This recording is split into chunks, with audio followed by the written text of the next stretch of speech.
Hello everyone, আসসালামু আলাইকুম। আজকে আমি সবাইকে ইলিশ মাছ কেটে দেখাবো। দেখো তো আমি কেমন মাছ কাটতে পারি, সবাই কিন্তু কমেন্ট করে জানাবে। মাছটা আমি আগে থেকে আস্তে ছাড়িয়ে নিয়ে এনেছিলাম, অবশ্য আমি নিজে ছাড়াইনি, বাজার থেকে যখন মাছ কিনেছিলাম তখনই আমি আস্তে ছেড়ে নিয়ে আসছিলাম ওদের কাছ থেকে। মানে এটা একটা ঝামেলা, কারণ আস্তে মানে সব গায়েটাই মানে লেগে যায়, এই জন্য ওই ঝামেলাটা আমি ওখান থেকে বাজার থেকেই সলভ করে নিয়ে আসছি।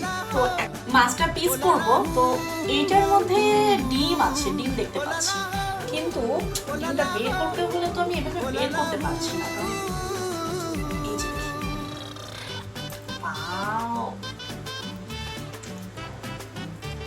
ডিম বের করার সিস্টেম দেখো, টিপে টিপে নিচ থেকে উপরে বের করতে হয়। বেশি বড় হয়নি ডিমটা,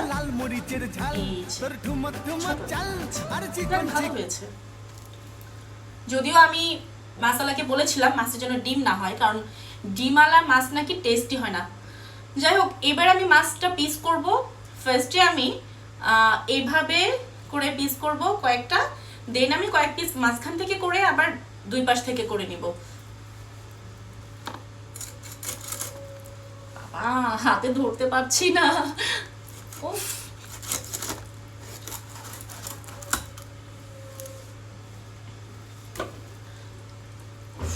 হাতে অনেক লাগছে।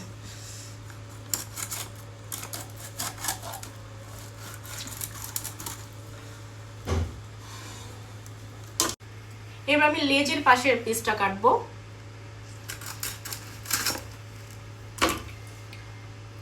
এবার এই সাইড থেকে পিসগুলো করে নিব।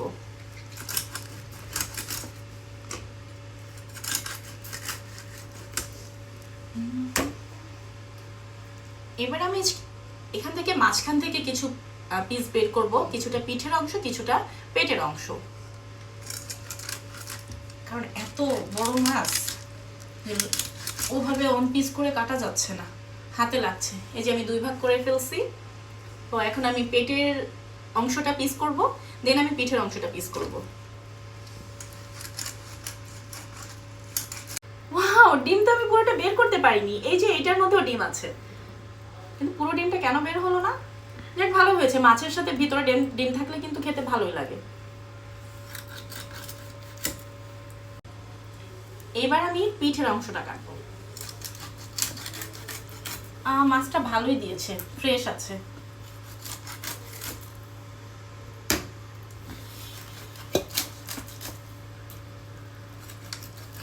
কথায় আছে না, যে রাধে সে চুলো বাঁধে, আমি কিন্তু দুটোই পারি। তো হ্যালো গাইস, আমার মাছ কাটা হয়ে গিয়েছে। এখন আমি এই মাছের মাথাটা কাটবো। তো আমি মাথা কেটে ফেলেছি, মাথার এই যে কানসা দুটো আলাদা করে ফেলেছি, কারণ মাথা আমি বড় রাখি না।